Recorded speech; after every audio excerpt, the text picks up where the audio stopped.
Hello दोस्तों, आज हम देख रहे हैं Python program to check whether entered number is prime और नॉट। हम आज चेक करने वाले हैं कि जो यूजर इनपुट करेगा नंबर वो प्राइम है या नहीं। उसके लिए सबसे पहले पता होना चाहिए कि प्राइम नंबर क्या होता है।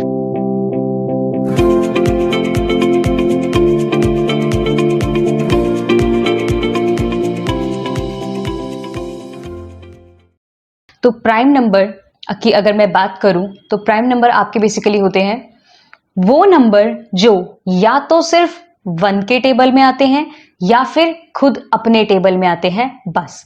जैसे एग्जाम्पल अगर मैं 2 की बात करूं तो जो 2 नंबर है वो या तो 1 के टेबल में आएगा 1 2 जा 2 या फिर अपने खुद के टेबल में आएगा 2 1 जा 2, क्योंकि इसके आगे अगर मैं 3 पे जाती हूँ तो 3 तो 2 से बड़ा ही है तो उसमें आने का तो मतलब ही नहीं है। अगर मैं 3 की बात करूं तो 3 1 के टेबल में तो देखो सारे ही नंबर आएंगे तो 1 तो सबके लिए ही फैक्टर है, तो 1 के टेबल में 3 आता है और 3 1 जा 3। 2 के टेबल में आपका 3 कहीं आता ही नहीं है और 4 आप लोगे नहीं क्योंकि 4 3 से बड़ा है। अब अगर मैं बात करूं 4 की तो 4 1 के टेबल में तो ऑब्वियसली आएगा ही आएगा। अब मैं लेकिन मेरा 4 2 के टेबल में भी तो आता है, 2 2 जा 4 और मेरा 4 उसके खुद के टेबल में भी आता है, तो मतलब मेरा 4 1 और उसके खुद के टेबल के अलावा भी किसी टेबल में आता है, तो ये मेरा प्राइम नंबर नहीं है। तो इसी तरह से आपके इस टाइम पे प्राइम नंबर कौन से हो गए 2 3, तो ऐसे नंबर जो या तो अपने टेबल में आते हैं या फिर सिर्फ 1 में आते हैं। अब रूल सुनिए प्राइम नंबर के लिए। पहला रूल ये, जो आपके प्राइम नंबर शुरू होते हैं वो हमेशा शुरू होते हैं 2 से।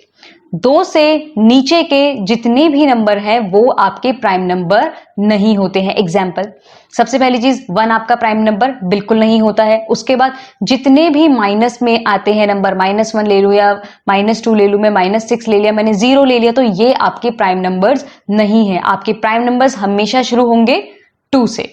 ठीक है, दूसरा रूल सुनिए।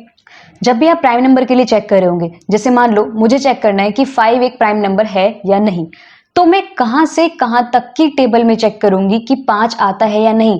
तो देखो 1 के लिए तो हम देखेंगे नहीं बिल्कुल भी, क्योंकि 1 में तो आता ही आता है।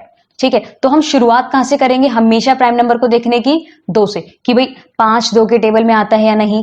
अब फिर उसके बाद किस टेबल में देखोगे 3, कि 5 3 के टेबल में आता है या नहीं। उसके बाद आप देखोगे 4 के टेबल में, 5 4 के टेबल में आता है या नहीं। उसके बाद आप देखोगे खुद के 5 के टेबल में। अच्छा, 5 के टेबल में आप देखोगे या नहीं? 5 के टेबल में आप इसलिए नहीं देखोगे क्योंकि ये तो ऑब्वियस है कि जिस नंबर को आप फाइंड आउट कर रहे हो वो उसी के टेबल में तो आता ही आता है। 5 1 5 तो हमेशा ही होगा ना। तो आप कहां से कहां तक देखोगे 2 से, हमेशा 2 के टेबल से हमेशा शुरुआत करके, और जो नंबर ढूंढना है, जिस नंबर के लिए फाइंड आउट करना है, उससे एक नंबर कम तक में आप चेक करोगे कि वो नंबर आता है या नहीं।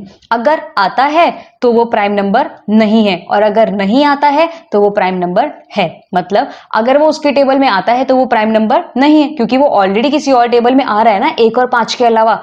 ठीक है, और अगर वो इनमें से किसी भी टेबल में नहीं आ रहा है तो ये मेरा प्राइम नंबर है। तो सबसे पहले नंबर के लिए मैंने एक वेरिएबल ले लिया यहाँ पे यूजर से इनपुट कराने के लिए, और एक इनपुट फंक्शन का मैंने इस्तेमाल किया जिसके अंदर मैं यूजर से इनपुट लूंगी। तो इसके अंदर मैंने लिखा एंटर योर नंबर।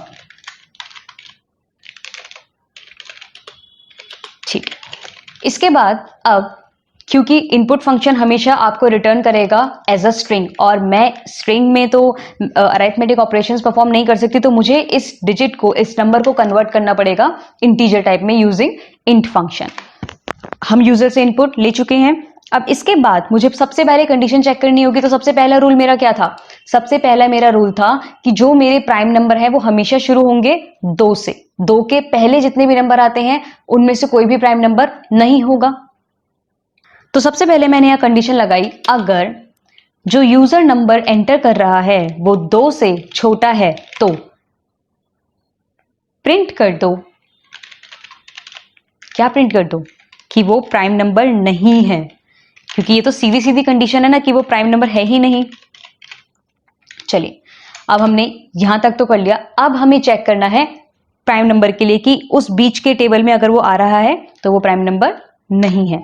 उसके लिए सबसे पहले मैंने इस्तेमाल किया फॉर का, एक वेरिएबल लिया आई नाम का, और रेंज मैंने चला दी यहाँ पे। अच्छा, अब रेंज कहां तक चलाऊं मैंने आपको बताया था रूल 2 बताते हुए कि जो रेंज होगी वो एक से बड़ी और उस नंबर से छोटी होगी। एक से बड़ी का मतलब 2 से हम उस रेंज को शुरू करने वाले हैं, और उस नंबर से छोटी मतलब जो मेरा नम है उस नम से छोटी होनी चाहिए। तो यहां हम क्या लिखेंगे, रेंज मुझे हमेशा शुरू करनी होगी 2 से, और मैंने यहां सीधा सीधा लिख दिया नम। नम क्यों लिखा, क्योंकि रेंज आपका एक ऐसा फंक्शन है जो कि अपनी पहली वाली डिजिट जहां से स्टार्ट करता है उसे तो इंक्लूड करता है, लेकिन जो स्टॉप डिजिट होती है नम जो मैंने यहां लिखा है उसे एक्सक्लूड करता है। मतलब अगर मैं 5 नंबर देती हूँ तो वो 5 को एक्सक्लूड करेगा, और कहां तक लेगा, 4 तक, n-1 तक, मतलब नम -1 तक। तो मैंने अभी लिखा अगर मेरा जो नम है उसको अगर मैं डिवाइड करूं i से और उसका रिमाइंडर अगर मुझे मिले 0, तो क्या होगा, तो मुझे प्रिंट कर दो कि वो प्राइम नंबर नहीं है। क्यों नहीं है प्राइम नंबर, क्योंकि वो 5 के टेबल के अलावा या फिर जो भी मैं इनपुट दे रही हूं और 1 के अलावा किसी और टेबल में भी तो आ रहा है ना, तो इसका मतलब वो प्राइम नंबर नहीं है। और यहीं से मेरा प्रोग्राम एंड हो जाए, क्योंकि ये फॉर लूप है, ये बार बार चेक करता रहेगा, तो मैंने यहाँ पे इसे ब्रेक कर दिया। और अगर जो ये पूरी कंडीशन चल गई, बार बार ये कंडीशन चल गई, लेकिन कहीं पर भी उसे ये कंडीशन ट्रू नहीं मिली, तो इसका मतलब मेरा फॉर में जितने भी टेबल मैंने यहाँ डाले थे सबके लिए कंडीशन चेक हो चुकी है, लेकिन किसी में भी ये कंडीशन ट्रू नहीं होती है। तो मैंने फॉर का एल्स पार्ट लगाया। ध्यान दीजिएगा, ये इफ का एल्स पार्ट नहीं लगा रही हूं मैं, फॉर का एल्स पार्ट लगा रही हूं। तो फॉर मतलब अगर ये फॉर की सारी कंडीशंस चल चुकी हैं तो इस एल्स पार्ट पे आ जाओ। तो एल्स पार्ट में मैंने लिखा प्रिंट प्राइम नंबर। तो फॉर के एल्स पार्ट की एक खासियत होती है कि फॉर जब तक आपका पूरा चल जाता है, देखो इफ के अंदर जो एफ एल्स होता है उसका क्या मतलब होता है, अगर ये कंडीशन गलत है तो एल्स पार्ट पे आ जाओ। लेकिन फॉर वाला जो एल्स होता है उसका मतलब होता है कि जब ये फॉर पूरा चल जाए कंप्लीटली, जब ये फॉर पूरा चल जाए, या फिर अगर कोई बीच में इंटरप्शन भी होती है तब भी ये एल्स पार्ट पे तो जाएगा ही जाएगा। तो एल्स पार्ट में इसलिए मैंने लिख दिया प्राइम नंबर। तो इसे अब रन करके देख लेते हैं एक बार। मैंने इसे सेव किया और मैंने F5 से प्रेस किया और इसे रन किया। तो अब ये मुझसे एक नंबर मांग रहा है, तो लेट्स से नंबर मैंने दिया अभी 5, क्योंकि ये प्राइम नंबर है तो मुझे मिल रहा है प्राइम नंबर। अब एक और बार इनपुट देकर देख लेते हैं। लेट्स से मैंने इस बार दे दिया लेट्स से 1 मेरा प्राइम नंबर नहीं है, तो ये पहले वाला इफ चलेगा मेरा। ओ, तो यहां हमें मिला नॉट अ प्राइम नंबर, तो बिल्कुल ठीक आ रहा है, लेकिन मुझे यहाँ प्राइम नंबर भी मिला है। ऐसा क्यों हुआ, आपको याद है जब मैंने आपको एल्स के बारे में बताया था कि ये फॉर का एल्स है, अगर तो ये कंडीशन पूरी तरह चल गई तब भी ये एल्स चलेगा, और अगर कोई इंटरप्शन बीच में लगे, मतलब ये इफ पार्ट चल गया और फिर ब्रेक चल गया, तो भी ये एल्स तो चलेगा ही चलेगा हर हालात में। अगर यहां तक फॉर तक बात आती है तो एल्स तो चलना ही चलना है। तो इसका मतलब मुझे कुछ ऐसा करना होगा कि जब मेरा जो है, मैं कोई ऐसी कंडीशन दे रही हूं जिसमें मेरा नंबर प्राइम नहीं है, तब ये एल्स नहीं चलना चाहिए। क्योंकि देखो मतलब आंसर तो कुछ गलत ही आ रहा है ना, मुझे प्राइम नंबर भी मिल रहा है और नॉट प्राइम नंबर भी मिल रहा है। तो उसके लिए मुझे क्या करना होगा, मुझे ये जो पूरा पार्ट में लिख रही हूं फॉर और एल्स का, इसे मुझे डालना होगा इस इफ के एल्स पार्ट में। तो उसके लिए मैंने इस इफ का एल्स पार्ट बना दिया, और ये सब बस मुझे व्हाइट स्पेस बिल्कुल सेम देना होगा। नाउ लेट्स सी, तो हम इसे दोबारा से रन करने जा रहे हैं। ओके, अब मैं सेम नंबर दूंगी 1। अब आप देख सकते हो मुझे वो प्राइम नंबर नहीं मिल रहा है, we are getting only not prime number. Okay, एक और बार रन करते हैं, और इस बार मैं दूंगी इसे जो प्राइम नंबर नहीं है लेकिन 1 से बड़ा है। तो लेट्स सी 6 में दे रही हूँ, तो I am getting only not prime. आप देख सकते हो अभी ये वाला नॉट प्राइम चल रहा है नीचे वाला, और ऊपर वाला नॉट प्राइम तब चला था जब मैंने 1 डाला था। तो लेट्स से मेरे यूजर ने जो नम इनपुट किया है वो है 5, मतलब ये एक प्राइम नंबर है। प्राइम नंबर है मतलब सबसे पहले चेक करेगा क्या जो 5 है वो 2 से छोटा है, तो ये कंडीशन फॉल्स है, तो इफ के अंदर नहीं जाएगा। तो ये कहाँ जाएगा, अपने एल्स पार्ट में। और एल्स पार्ट में इसे अब एक मिल गया फॉर। तो अब फॉर के अंदर मेरी रेंज क्या है, 2 से लेकर नम, मतलब नम एक्सक्लूडेड होगा तो मेरा नम क्या है 5, तो ये 2 से लेकर 4 तक चलेगी। अब मेरे फॉर में सबसे पहले क्या जाता है 2, मतलब आई के अंदर अभी सबसे पहले गया है मेरा 2। अब वो चेक करेगा कि जो नम के अंदर क्या था 5 मॉड और 2 अगर मैं करूं तो क्या मुझे यहाँ 0 मिल रहा है। मतलब अगर मेरे पास यहाँ 5 है, मैं उसको 2 से डिवाइड कर रही हूँ, तो 2 2 4, मेरे को रिमाइंडर क्या मिल रहा है 1, तो मतलब 0 तो नहीं है, तो ये कंडीशन फॉल्स है, तो ये इफ पार्ट में नहीं जाएगा। अब मेरे आई के अंदर क्या चला जाएगा 3, क्योंकि बाय डिफॉल्ट रेंज का जो इंक्रीमेंट होता है वो 1 से होता है। तो अब ये चेक करेगा 5 मॉड 3, तो क्या ये 0 के इक्वल है। तो आप खुद बताओ ये इक्वल है क्या? नहीं, ये अभी भी इक्वल नहीं है। क्यों? क्योंकि 3 के टेबल में तो 5 आता ही नहीं है।